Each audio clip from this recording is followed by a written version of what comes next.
side of the rock jetty, there was an Air Force base, a Navy base, where jets came in all the time off of Coronado. Well, they had barbed wire fence that went a half-mile out into the ocean because it was a secure base, and they didn't want anybody to be able to come through it. Well, if the current was bad enough, that's where we'd take these IBSs.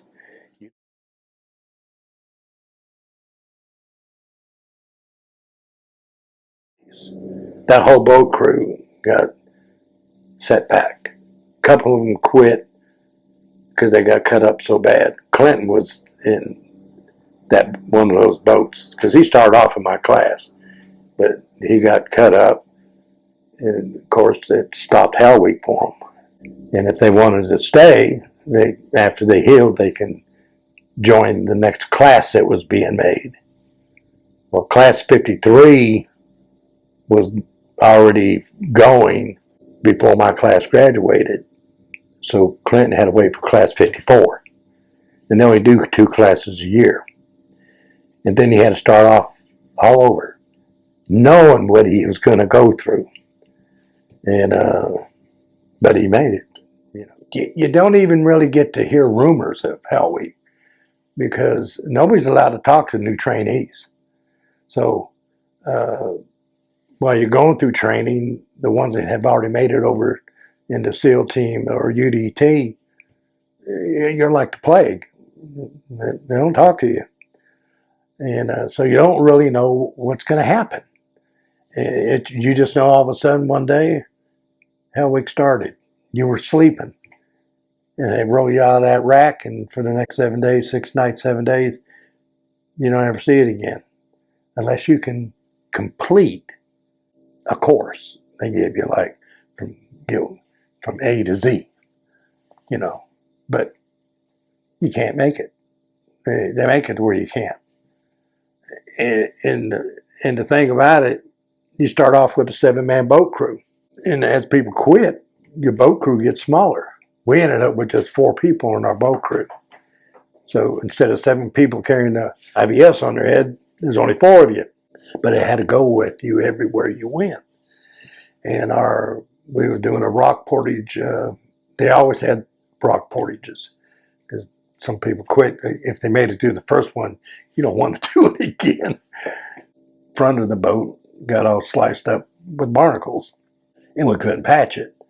So we had to carry around a half of a boat and throw the other part over into the other one. And then you had to paddle that boat because it was built in sections, and you could lose your front half and the rest of it still stays together. And if you ever try to paddle a boat with the other half dragging in the water, it would just murder.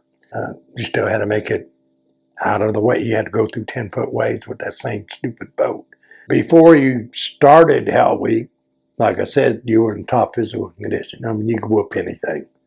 You were just fine-tuned. You was all muscle. By the end of Hell Week, they had taken it and broke you down. I barely walk. I never had my boots off for 7 days. They were wet, full of sand. When I took my boot off, it looked like I had an elephant foot. It just boom, blew up like a balloon. It stayed that way for almost 6 weeks. The swelling wouldn't go down. I mean, I wore sandals. I couldn't even put a boot on anymore. Most of it was mental.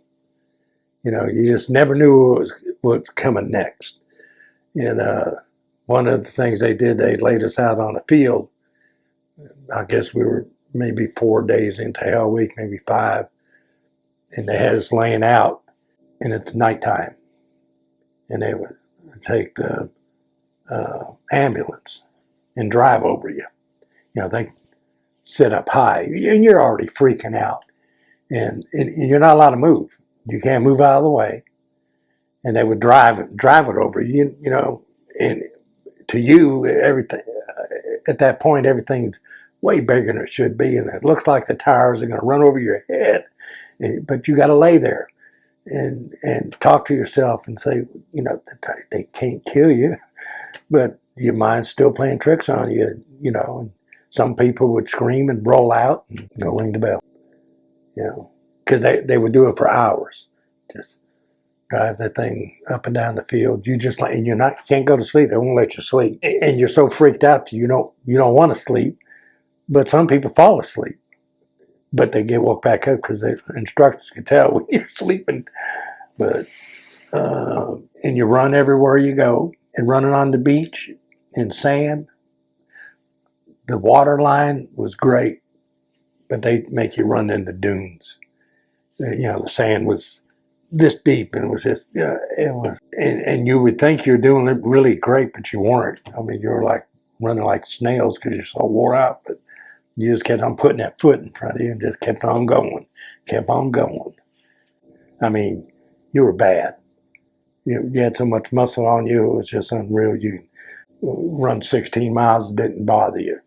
And I was one of the worst runners there ever was, and I became one of the fastest runners they ever had. And they wanted me to go precision team, which is military Olympics. I just would run like a gazelle on sand. Put boots on me, I ran barefoot. Put boots on me, man, it was terrible. With barefoot, I could just run, and when I get through my run, I'd smoke a cigarette like it was nothing. One of the runs we had to do, and this was in full gear, was a 16-mile run in the sand from San Diego to Tijuana. And when you got to Tijuana, they already had a truck there. And when you would make it to the Tijuana sloughs where they dumped all their waste, they'd make you play in that. Not somersaults. You were covered in the most gross stuff ever. I don't know how they got away with it.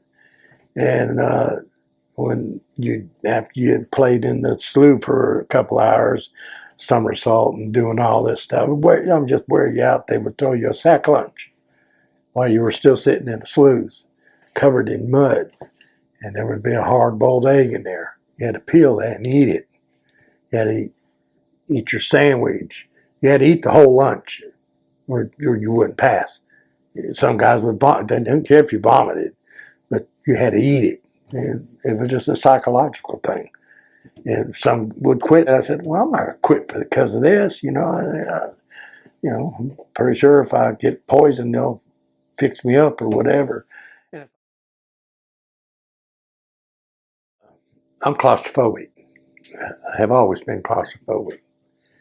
Well, all of our dives that we were doing were in San Diego Bay with visibility of 0. It's the most polluted water you ever wanted to see.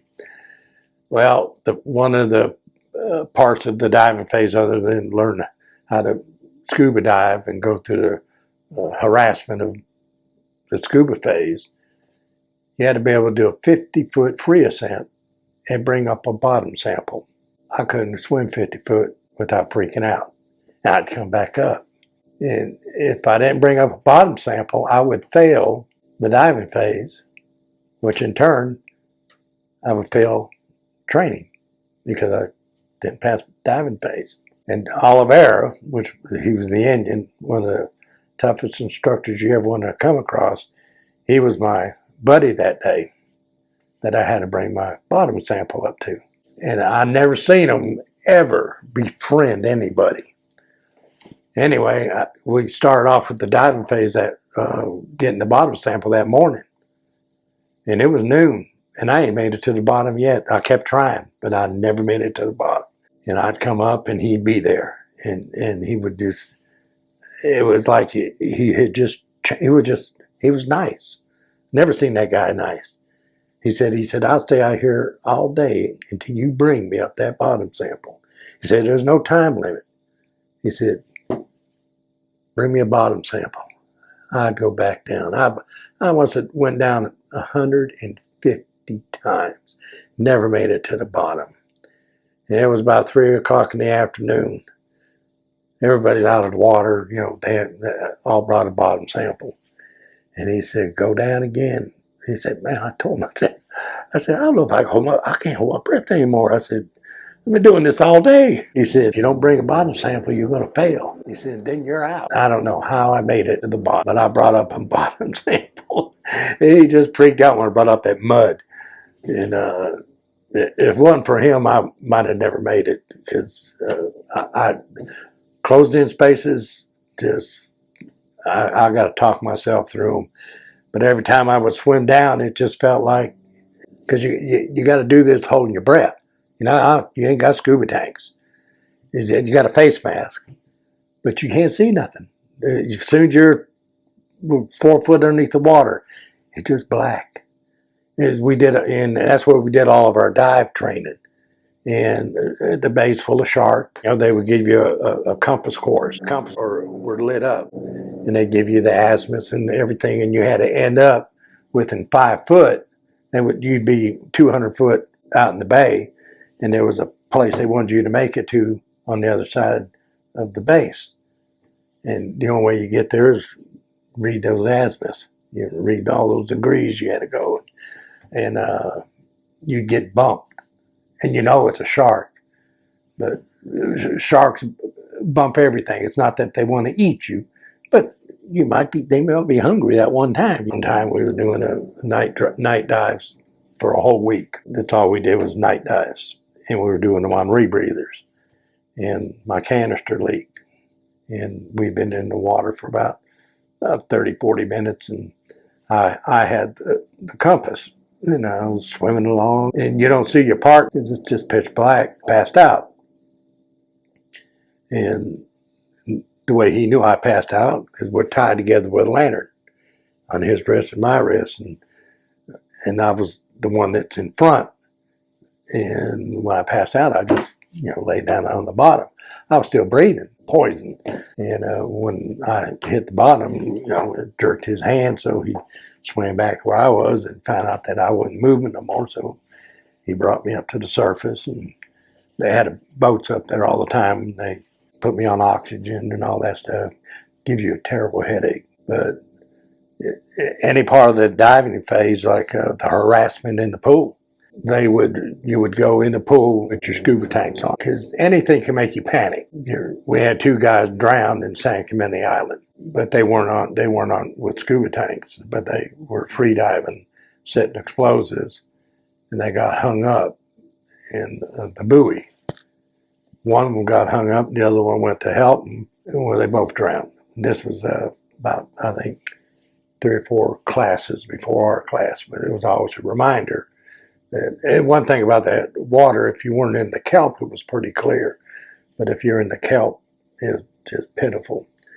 But if you in the diving phase, the instructors would take your tank apart, take your regulator off. You had to be able to put all that stuff back on without coming to the surface. They would do so much stuff to you that they take your regulator out and take it apart, and you had to sit there holding your breath, putting it all back together so you can get a breath. You panicked and broke surface, you failed.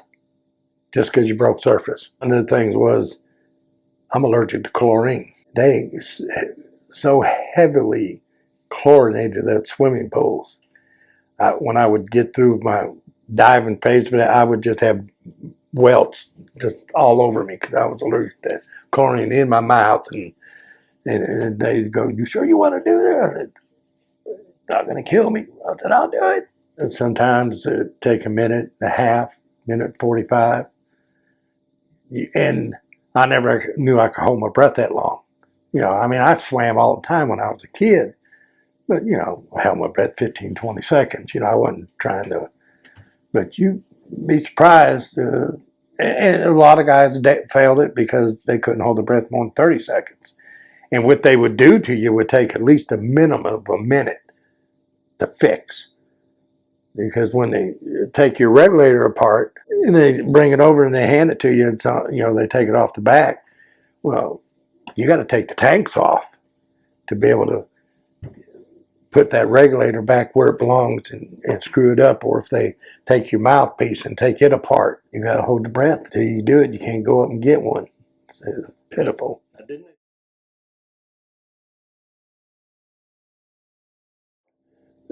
It was part of the drown proofing, just to show you that, because you can still swim with your hands and your feet tied together. It's just that you're like a dolphin, You gotta, if you panic, no, you're not going to be able to make it. But if you just relax and because you could swim to the shallow part of the pool because they all started off, you know, knee deep. If you make it to the shallow end, you can get up and get air. But if you, because you're not going to untie yourself, because they would tie your legs and your hands and feet, or they make you swim with a bucket. You would think that the bucket's in the water that it wouldn't weigh anything.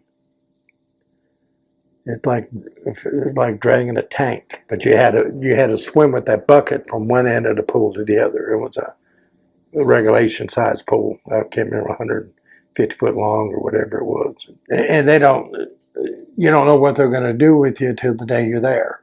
You know, not every day's the same, and they didn't do every. It's not like you can prepare yourself for it because they just tell you, okay, this is what's going to happen today, or they don't even tell you what happens, and they just do it to you. So I was glad when diving phase was over. And then